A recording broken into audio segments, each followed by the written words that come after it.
Now, if you keep your money in the banking system, the problem is that you are earning a negative yield on your investment, which is absolutely crazy, which means that you will have less money in the bank in real terms in the future than you have now. Hello, this is Maurice Jackson. Before we begin today's interview, I'd like to remind our listening audience that I'm a licensed broker to sell precious metals through Miles Franklin, where we have unlimited options to expand your precious metals portfolio. Stay tuned to the end of our interview for contact details, and I look forward to the opportunity to speak with you. Welcome to Proven and Probable, where we deliver mining insights and bullion sales in the form of physical delivery, offshore depositories, and private blockchain distributed ledger technology.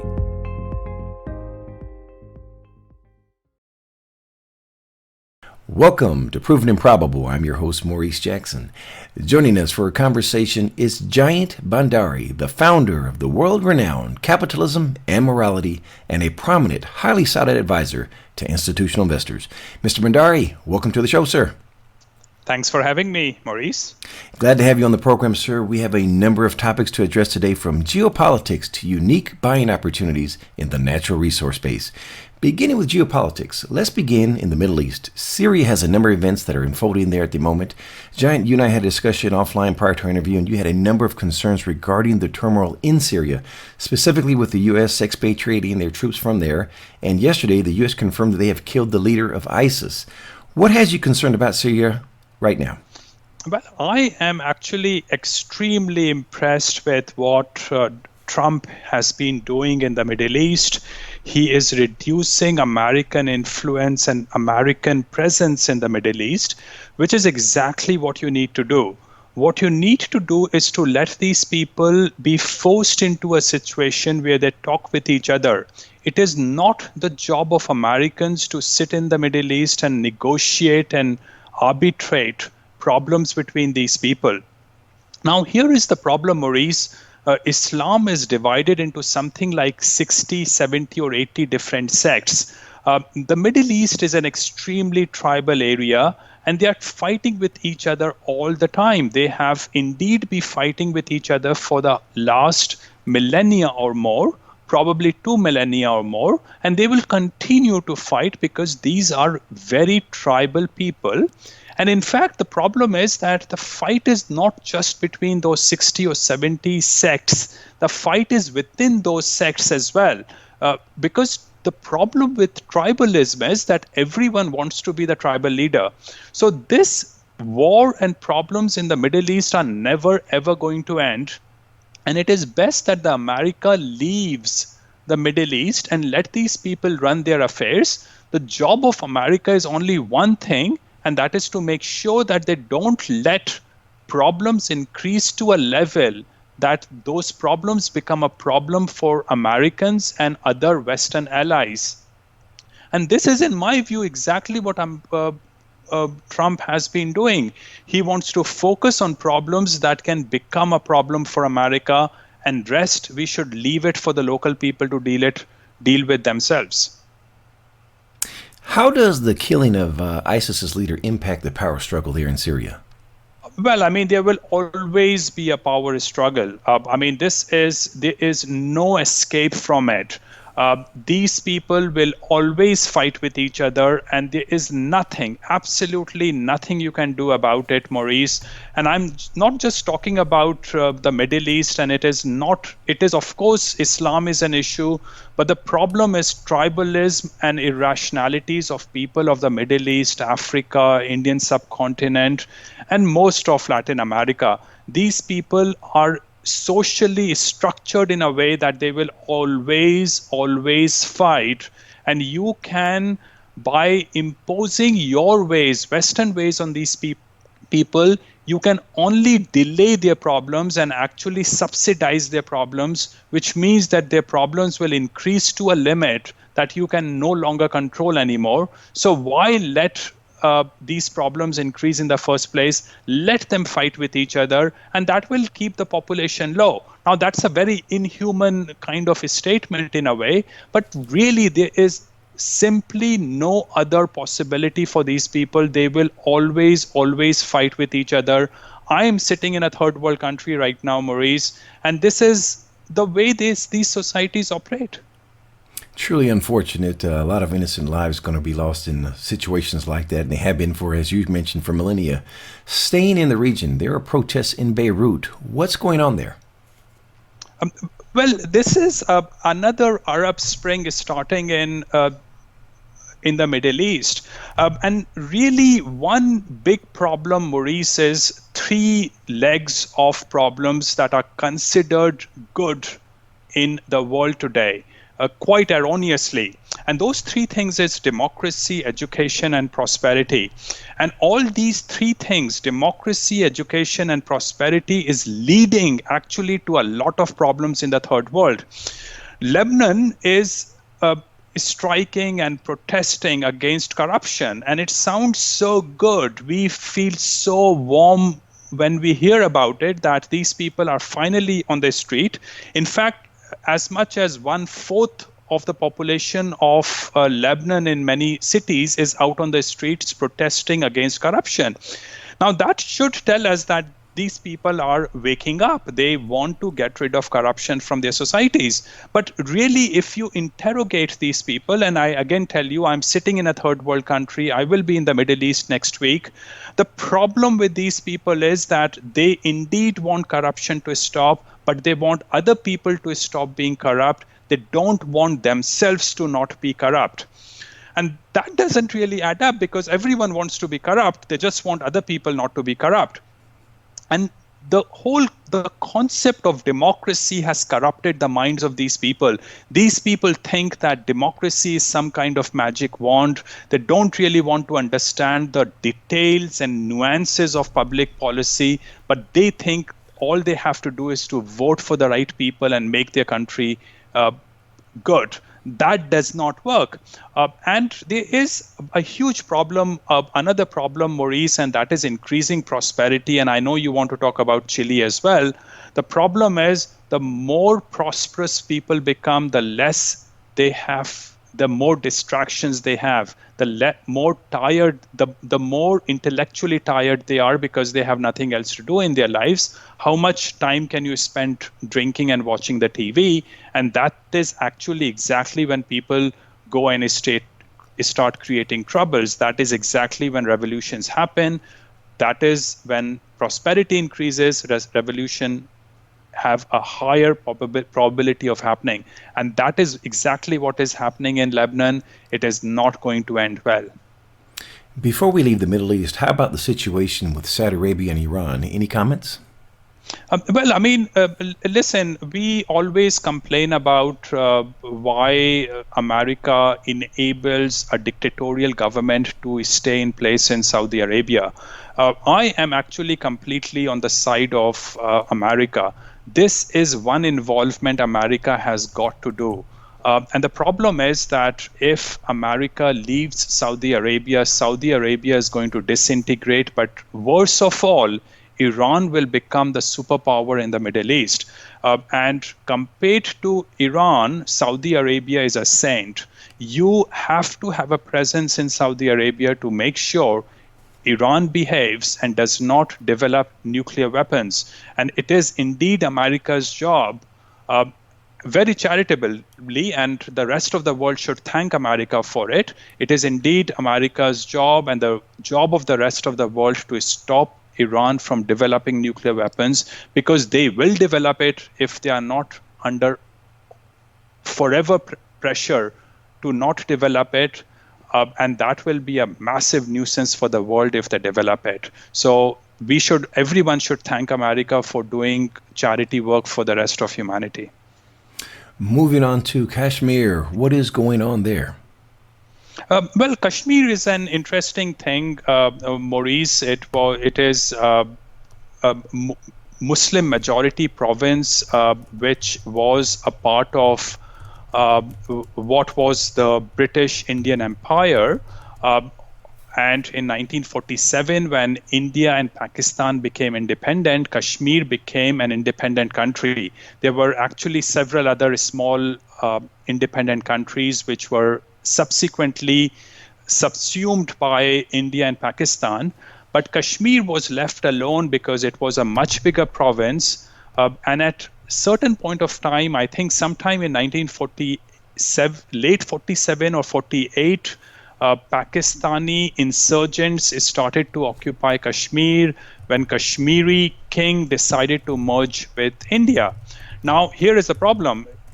Kashmir was Muslim majority and the king was a Hindu king, and that creates this strange problem between India and Pakistan, because Pakistan thinks that Kashmir legitimately belongs to Pakistan and India thinks Kashmir belongs to India.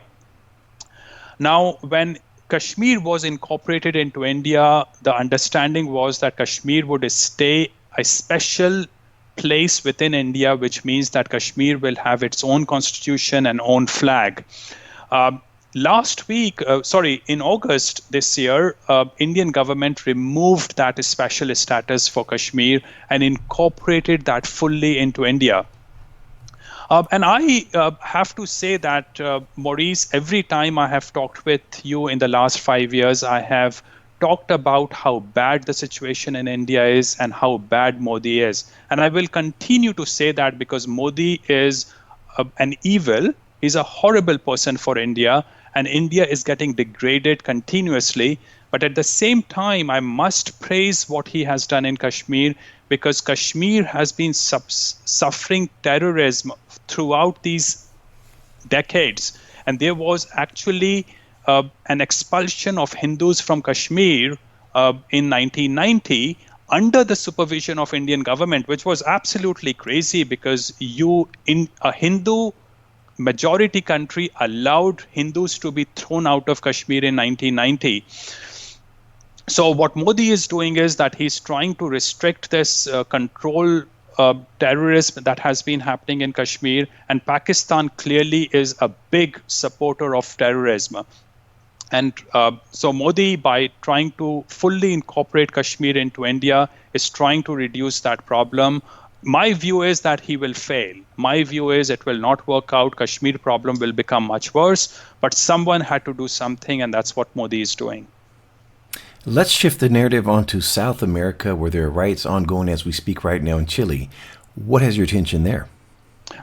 As you know, Maurice, I completely dislike democracy. Democracy is the worst concept possible to govern a country.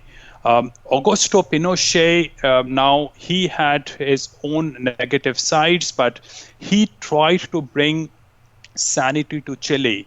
Chile would not have been what it is today without Pinochet. Now, Pinochet is seen as a negative character, but you have to remember that Pinochet came into power in Chile exactly then when Marxists were trying to take over Chile. Mm-hmm. Now, Pinochet has been out of the scene for the last two and a half decades, and my view is that the sanity that Pinochet imposed on Chile has slowly gone away. Chile has become much more prosperous and it has become much more democratic. And neither of these two things work very well, particularly under democracy, because people start to think that there's something called a fair share. And I'm talking about the underclass. The underclass starts to think that because they have a fair share in the voting rights, they must also have the fair share in economic situation of the country. But that isn't the way universe is structured. We should get paid for how much we produce, not based on our vote. But that is today the problem in Chile. They are fighting because the underclass wants more money. But unfortunately, money doesn't grow on trees. And this means that this will be a suicidal path for Chile, because they will fight for more money while destroying the economy, which means that they will actually have less money for everyone. And I feel sad for Chile, but again, in a democratic system, that has to happen, because populism is what rules democracies, and populism means that the underclass, the least competent people, decide public policy, which is very, very ironical. Well, if you feel sorry for Chile, let's move north onto Venezuela. What are the latest developments there? Well, I have a Venezuelan friend, Jose Nino, who will be speaking at Capitalism and Morality, a seminar I run every year in Vancouver, Maurice. And I hope he will talk a bit about Venezuela. But whenever I talk with my Venezuelan friends, they just tell me the same thing, that the problem is that Venezuela is now in a vicious cycle. And that is actually also a problem with Brazil as well, that the smartest people from these countries have been leaving these countries for the last 10 to 20 years now, which means that the brain drain has been a huge problem with Brazil and Venezuela. And you see a lot of Venezuelans and Brazilians in Miami, Houston, London, and Portugal. And this is not going to end very well, because once you have lost your leaders in your country, your society just completely becomes incapable of governing itself. And that has exactly what happened to Venezuela. They will do more wrongs to correct prior wrongs. And that is the problem with lack of leadership and existence of democratic system. They will continue to do more wrongs. And you can also see the same thing in Argentina, where Marcio was removed a couple of days back from presidential position.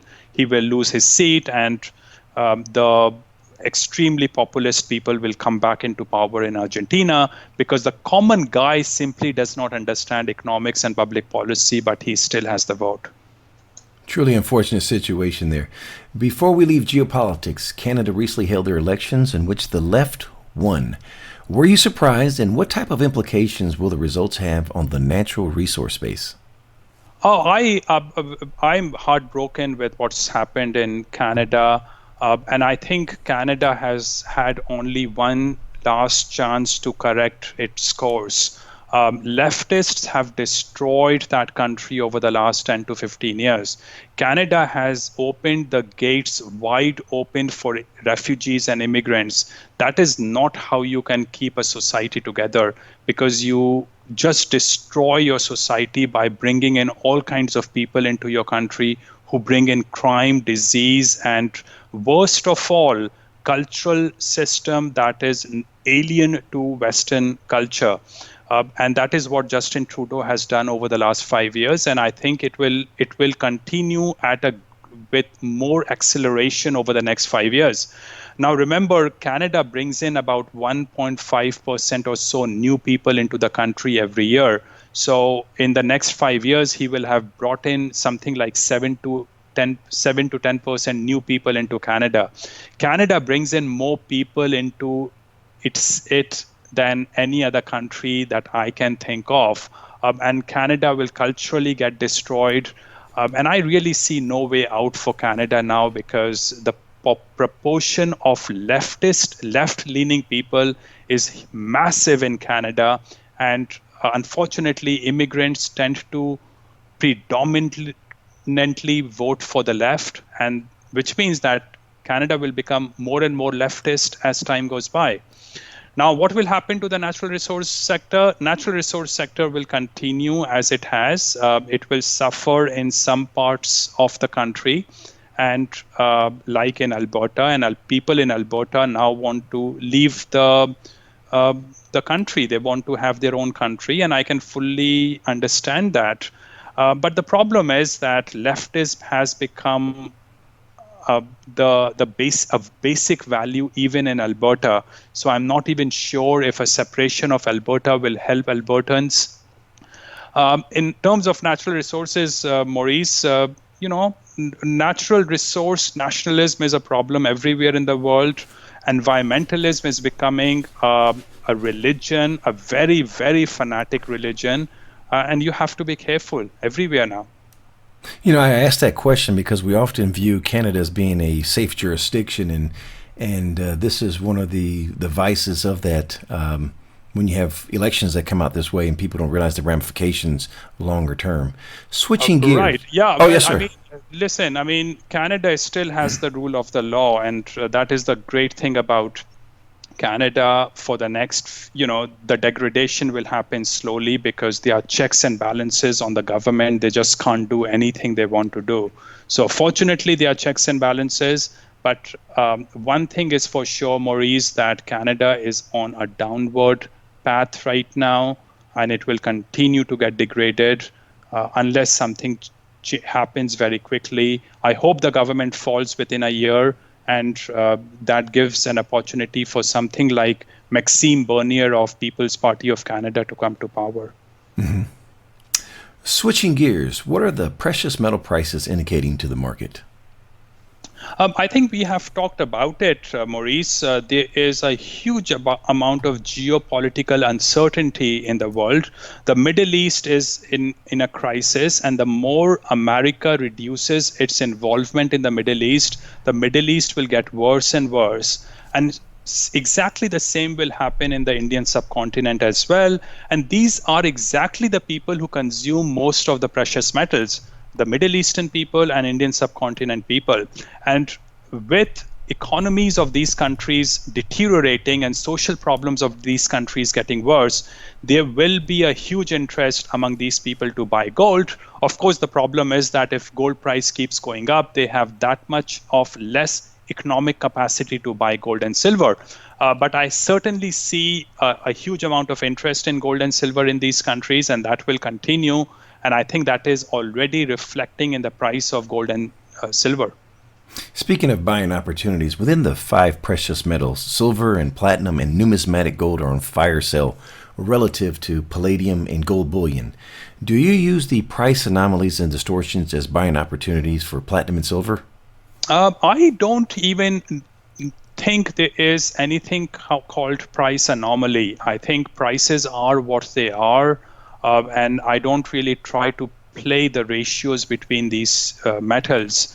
I, of course, still think that gold and silver are precious metals. They are not commodities, and they will go up as social problems increase. But I am not sure which metal I should take a side for, because I don't believe in those ratios, and I don't think they necessarily work.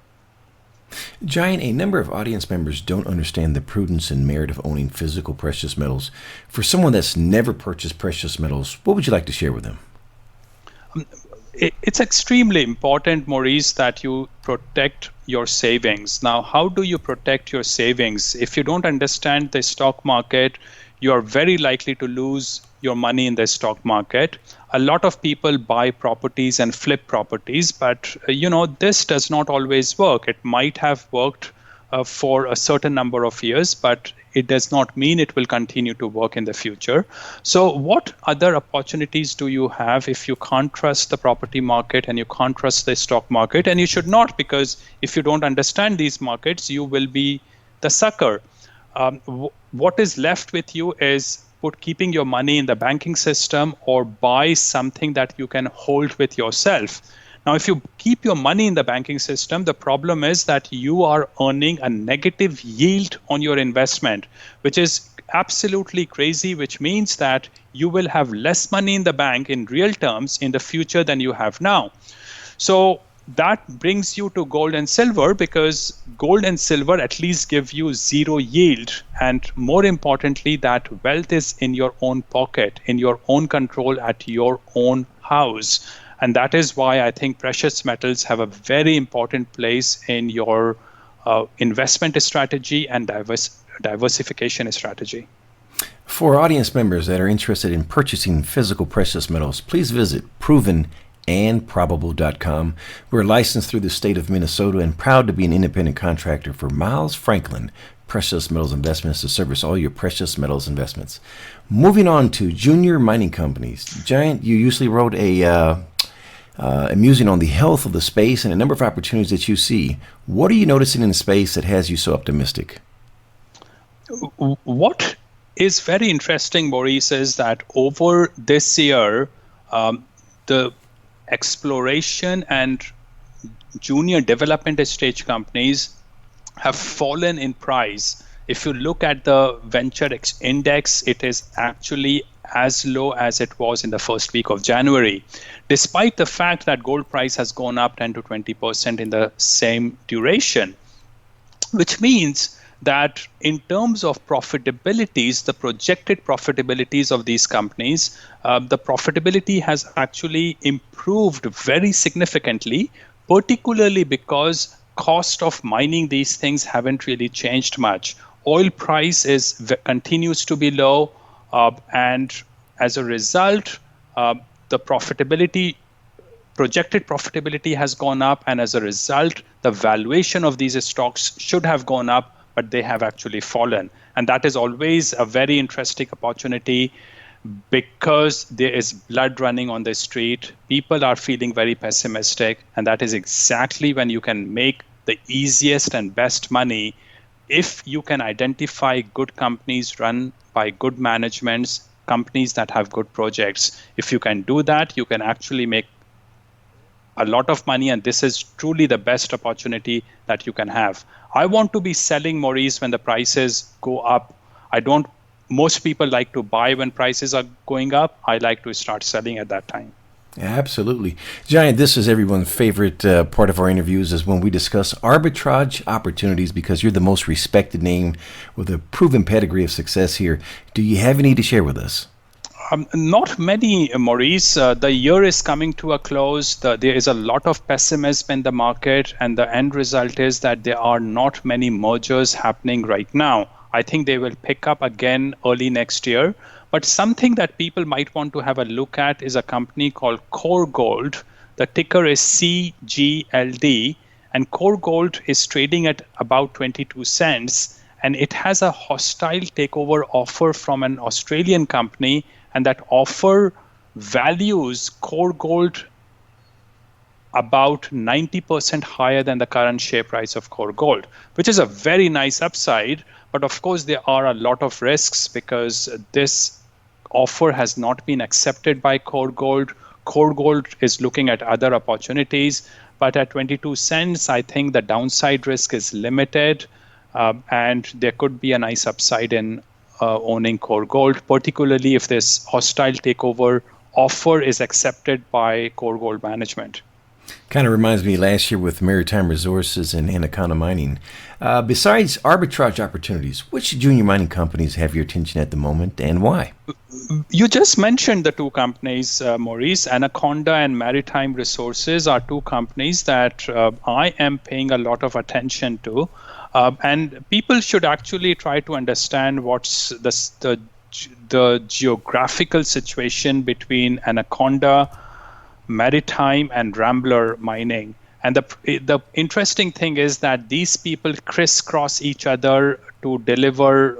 They have projects and mills in that area, and they pass each other all the time. And they waste a lot of resources in moving these trucks and processing at faraway places when they could be doing processing next doors. In my view, the three companies should merge. So in my view, Anaconda and Maritime eventually have to merge. Both offer an upside anyway. If they merge, there is actually economies of scale anyway between the two countries. So there is a double upside if a merger happens. So, and I think this will happen, and I am happy to just invest in them for the current upside anyway. So these are the two companies. Another company which you and I both like is Miramount Resources, and Miramount today fell to 8.5 cents. And that is not much higher than the cash value per share of this company. So, and these are always good opportunities when other people don't care about these companies. And we're proud to have Miramount Resources as a sponsor, and we are also very, very proud shareholders. And I'm actively buying Miramount Resources as we speak. All right, moving on to philosophy. Mr. Bhandari, you are the founder of a philosophical forum focused on reason, argumentation, and liberty. Sir, please introduce us to Capitalism and Morality. I have been running this seminar in Vancouver, Canada for the last 10, 11 years, Maurice, and it gives me a huge amount of satisfaction to run this seminar. I want to invite people who speak on subjects to do with the greatness of Western civilization, and in fact, the only civilization I have known in my life. And I want to do whatever I can to protect the concept of Western civilization and protect it, and hopefully to keep people understand why Western civilization is so prosperous and peaceful compared to what happens elsewhere. The next seminar will happen on the 25th of July next year in downtown Vancouver. Who are the featured speakers this year or next year, I should say, and can you share what they will be discussing? I'm still working on the speakers, but the confirmed speakers are Marco Wutzer, Rick Rule, Adrian Day, Doug Casey. There will be a lot of other speakers. It will be a very interesting seminar, Maurice. Bob Moriarty, I know you're listening to this interview, sir. I hope we get you in there finally. I keep talking. I keep inviting Bob, but Bob, I would absolutely love to have Bob Moriarty come and speak one day. All right. You've covered the dates and the admission for the location. Is that correct? I have, Maurice, and there is a discount of 10% for your audience. They have to use coupon code Jackson. Easy to remember. Thank you so much. Mm-hmm. All right. Mr. Bhandari, last question, sir. What did I forget to ask? I think we have covered a lot of things, Maurice, and I think what people have to really start understanding about societies around the world is to pay attention to the fact that these three things, democracy, education, and prosperity, are actually having negative effect on social stability around the world. Now, I'm not saying we should not have education and prosperity. All I'm saying is that understanding the problems that education and prosperity creates, and democracy, of course, which is a horrible, evil system, helps us alleviate the problems that we are facing today. Of course, that's not going to happen because these are the three gods of today's world: democracy, education, and prosperity. And certainly democracy is a complete evil system of ruling societies. Jayant, for someone listening and wants to learn more about your work, please share the website address. Everything I do goes on my website, Maurice, and it's jayantbhandari.com. Before you make your next bullion purchase, be sure you call me. I'm a licensed representative for Miles Franklin Precious Metals Investments, where we provide a number of options to expand your precious metals portfolio, from physical delivery, offshore depositories, precious metal IRAs, and private blockchain distributed ledger technology. Call me directly at 855-505-1900. That number again is 855-505-1900. Or you may email maurice@milesfranklin.com. Last but not least, please subscribe to ProvenAndProbable.com for mining insights and bullion sales. Jayant Bhandari, the founder of Capitalism and Morality, thank you for joining us today on Proven and Probable. The information presented on Proven and Probable is provided for educational and informational purposes only, without any express or implied warranty of any kind, including warranties of accuracy, completeness, or fitness for any particular purpose. The information is not intended to be and does not constitute financial, investment, or trading advice, or any other advice. You should not make any financial, investment, or trading decision based on any of the information presented without first undertaking independent due diligence and consultation with a professional broker or competent financial advisor.